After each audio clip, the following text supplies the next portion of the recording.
They don't tell you this when you're young, but one of the most humbling experiences in life is realizing that the things you once did effortlessly now require more thought, more effort, or sometimes they just aren't possible anymore. Maybe you used to walk everywhere, taking long strolls just for the sake of moving, feeling the ground beneath your feet. But now, maybe the steps feel heavier. Maybe the legs don't respond the way they used to. Maybe the idea of walking for too long feels more like a chore than a pleasure. But listen closely. This doesn't mean you stop. It doesn't mean you fade into a chair and let time take over. It just means you adjust, you shift. You find new ways to keep the body moving, the mind sharp, and the spirit strong. That's what real wisdom is, isn't it?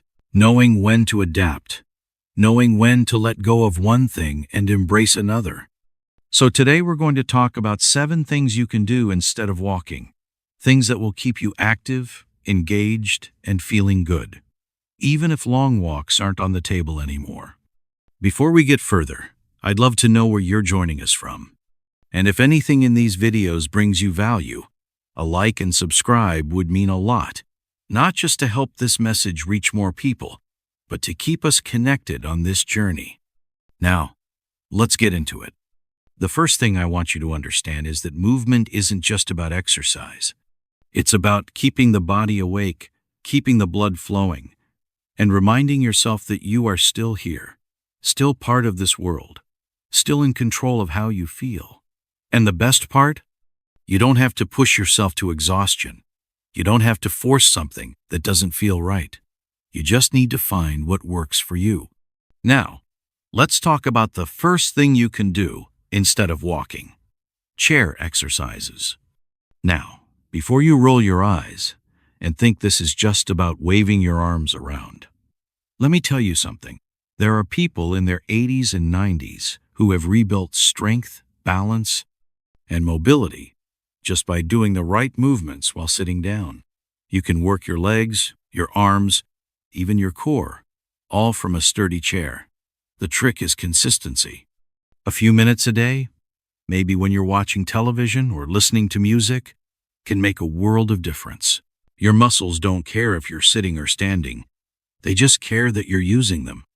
But it's not just about moving the body. It's about engaging the mind, too. That brings me to the second thing you should consider: learning a new movement-based skill. Now, this might sound strange at first, but hear me out. When you were younger, did you ever learn a new dance? Try a sport?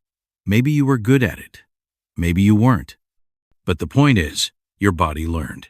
And even now, you can still teach it. Maybe it's Tai Chi. Slow, controlled movements that don't strain your joints, but keep you active and improve balance. Maybe it's seated yoga. Maybe it's just learning to stretch in a way that feels good for you. The goal is simple. Move with purpose.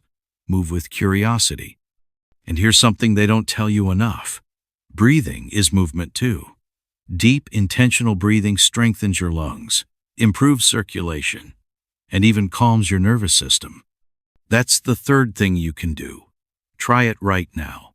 Take a slow, deep breath in, hold it for a moment, and let it out just as slowly. Do it again. Feels different, doesn't it?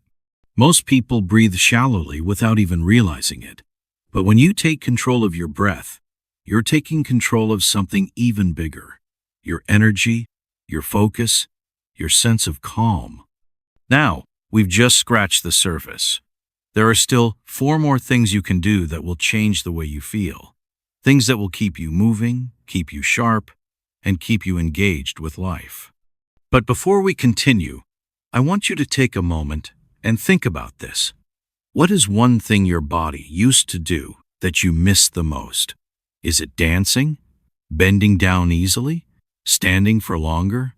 Whatever it is, just know there are still ways to feel that sense of movement and strength again. It's funny, isn't it? The way we think of movement.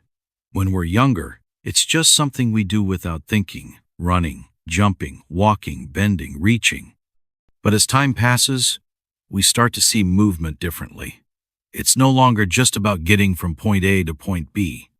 It's about maintaining freedom, keeping control of our own bodies, and making sure we don't stiffen up or lose what we have left. And the truth is, you don't need to walk miles to keep yourself in good shape. You just need to move in ways that work for you. We already talked about chair exercises, learning new movement-based skills like Tai Chi or seated yoga, and the importance of intentional breathing. But there's more, much more. The next thing I want to talk about is something people often forget when they start slowing down: water therapy.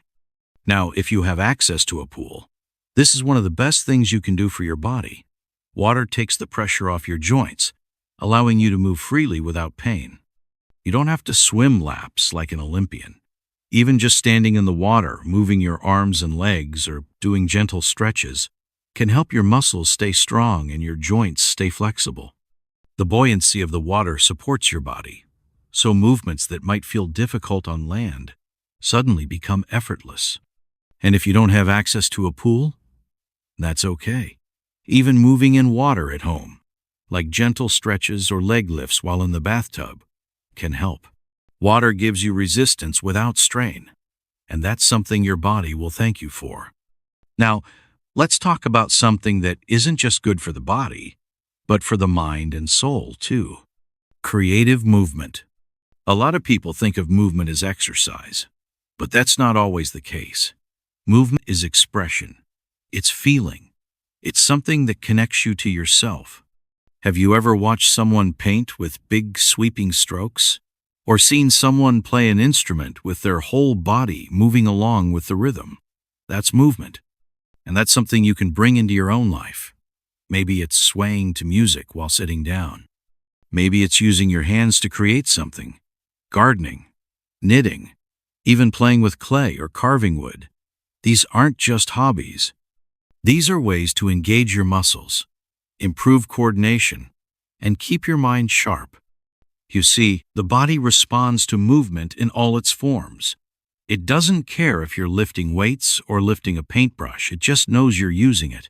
And when you use your body, you keep it alive. But let's talk about something that's just as important as movement: balance. Because it's not just about keeping your muscles strong. It's about keeping yourself steady, confident, and in control. This is where balance training comes in. And no, I don't mean tightrope walking. I mean simple, effective exercises that strengthen the muscles that keep you from falling. Think about standing up from a chair without using your hands. Think about shifting your weight from one foot to the other, holding on to something for support if you need to. Think about standing near a counter, lifting one foot slightly, and practicing balancing for just a few seconds. These little movements might seem small, but they train your body to stay steady. And that makes a big difference. Because let's be honest, one of the biggest fears as we age is falling. It's what keeps people from feeling independent, from feeling safe. But if you train for balance, if you strengthen your core and legs even just a little each day, you reduce your risk of falling and increase your confidence in your own movements. Now, let's pause for a second. I want you to think about this. What is one small movement you do every day that you take for granted? Maybe it's standing up from a chair. Maybe it's reaching for something on a shelf. Maybe it's simply turning your head to look over your shoulder. Whatever it is, I want you to notice it today, because every little movement matters. We still have a few more ways to keep moving without walking. And in the next section, we're going to talk about how staying socially engaged can actually help your physical health, plus one of the simplest but most powerful ways to keep your body active, even when you're resting. There's something people don't tell you about movement. It's not just about the body. It's about connection. Think about it. When you were younger, movement was rarely something you did alone. You walked with friends, played games with family, danced at gatherings, worked with your hands alongside others. Movement was social. It was a part of being engaged in the world. But what happens when we slow down? When we start moving less? A lot of people think the hardest part is losing physical ability. But that's not always true. The hardest part is losing connection. So here's the next thing you can do. instead of walking. Stay socially engaged in activities that involve movement, even in small ways. And I don't mean just sitting in a room talking to someone. I mean finding ways to move with others.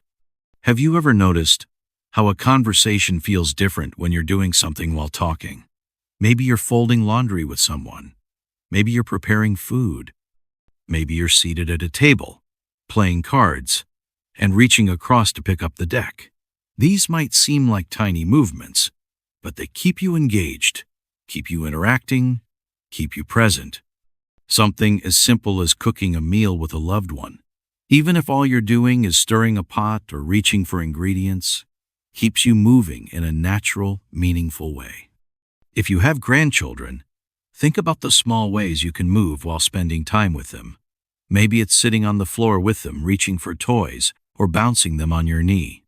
Maybe it's doing a light activity together, passing a ball back and forth, clapping along to music. These moments aren't just about movement. They're about keeping your heart and mind alive too. Now, here's where it gets even more interesting. Because not all movement has to be active. Some movement happens even in stillness. That brings me to the next thing. Mindful muscle engagement. This is one of the simplest, most powerful things you can do to keep your body engaged, even when you're resting. And the best part? You can do it anywhere. Here's how it works. Sit comfortably. Take a deep breath in. As you breathe out, pick one muscle group, maybe your legs, maybe your arms, and gently tense them. Hold for a few seconds, then release. Do it again, slowly, deliberately. This is called isometric exercise, and it strengthens your muscles without any joint movement. It's perfect for when walking isn't an option, but you still want to keep your body active. And here's the secret. Your body doesn't need big movements to stay strong. It just needs to know it's still being used. A lot of people don't realize this, but even flexing your toes, squeezing your hands, or engaging your core while sitting can maintain muscle strength and improve circulation. If you do this daily, just a few minutes here and there, you'll start to feel the difference. And the best part? It's something you can do while doing other things. Watching television? Flex your legs every few minutes? Sitting in a chair reading? Engage your core slightly, just enough to feel it. These small actions add up. Now I want you to think about this. When was the last time you truly noticed your body? Not in frustration, not in discomfort, but just noticed it. Right now, take a second. Wiggle your fingers. Move your shoulders slightly. Feel the weight of yourself in your chair. That's you. That's your body. And it's still yours to use. There's something I need you to understand. Something that goes beyond movement, beyond exercise, beyond what we've talked about so far. It's this. Staying active in life isn't just about moving your body. It's about staying engaged with the world around you. Because here's the truth. Some people lose their ability to walk and still feel alive, still feel purposeful, still feel connected. And others, they can walk just fine, but they've already stopped living. You see, the body follows the mind. If you stop being curious, if you stop wanting to engage with the world, your body starts to slow down. Not because it has to, but because you've told it there's no reason to keep going. That's why the last and most powerful way to keep moving, without relying on walking, is to keep seeking new experiences. And no, I don't mean skydiving or running marathons. I mean something much simpler. I mean saying yes to life. Think about it. How many times have you turned something down because you felt like it wasn't for you anymore? Maybe someone invited you somewhere, and you thought, I don't move around like I used to. Maybe I should just stay home.